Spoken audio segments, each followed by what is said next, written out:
Connecting Africa is an online news source dedicated to tackling the immense scope of the African digital landscape. One of their latest articles, they've outlined 4 strategies that Sub-Saharan Africa can draw from North Africa's playbook to attract more tech investments into the region. Eden Harris, who's a special correspondent for Connecting Africa and the writer of the article, joins us now. Eden, good morning to you. Thank you so much for joining us. So I guess you've outlined 4 talking points there in the article.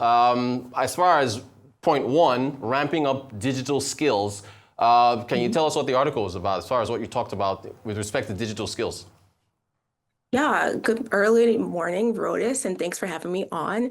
So my report basically talks about how Sub-Saharan Africa can take 4 strategies from North Africa to drive tech investments. Because research shows that North Africa sees an uptick in tech investments from foreign governments, regardless of conflict in the region. Sub-Sahara has had a hard time attracting similar attention. So countries like Kenya, Nigeria, Ethiopia, and so forth. So the first strategy is ramping up those digital skills, which basically means having skills training, education, and being able to attract big tech so they can come over to certain parts of Sub-Saharan Africa and train companies and folks who want to learn more to advance their skill set. But what about, I mean, that's the private sector. What about governments? I mean, don't they have a role to play in ramping up digital skills?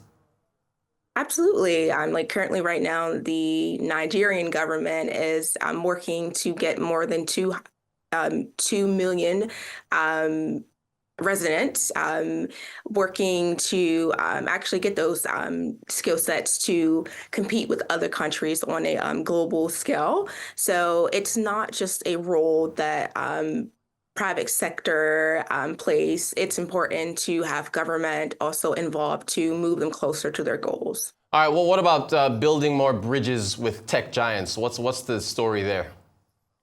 Well, the idea is simple. Partnerships are key. If we look at North Africa, countries like Egypt, Morocco, and other areas, other countries in that region, they've nailed this by simply fostering relationships with big tech companies.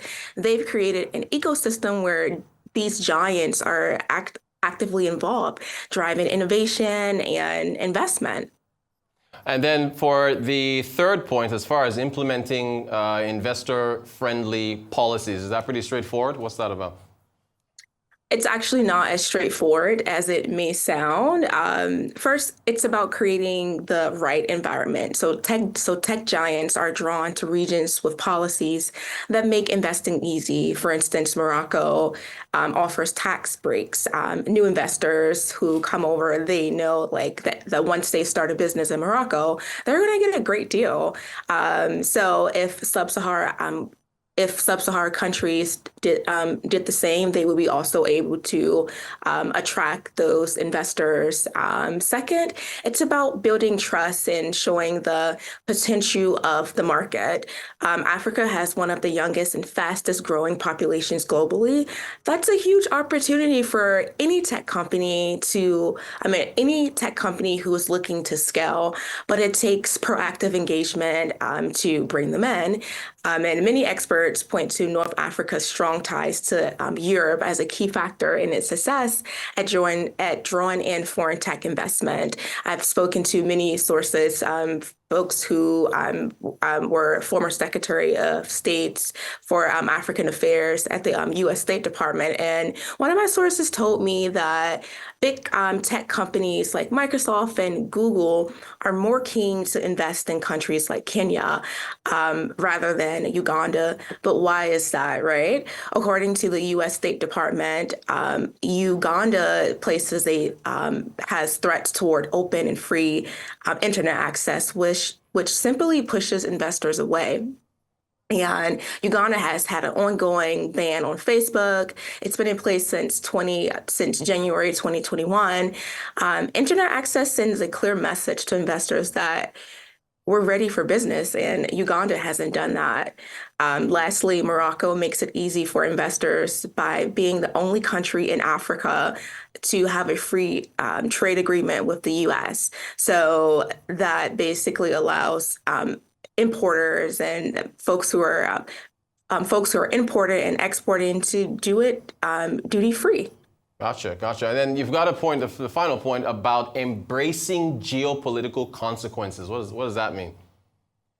Yeah, and finally, that fourth strategy, just like you said, embracing those geopolitical consequences. Like Sub-Saharan Africa could also take the lesson from North Africa's ability to navigate those geopolitical challenges, like when the U.S. came in and countered China's influence in the region through its free trade agreement to illustrate competition between the U.S. and China.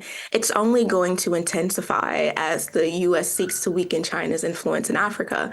China is involved in Africa by building intelligent healthcare systems and more.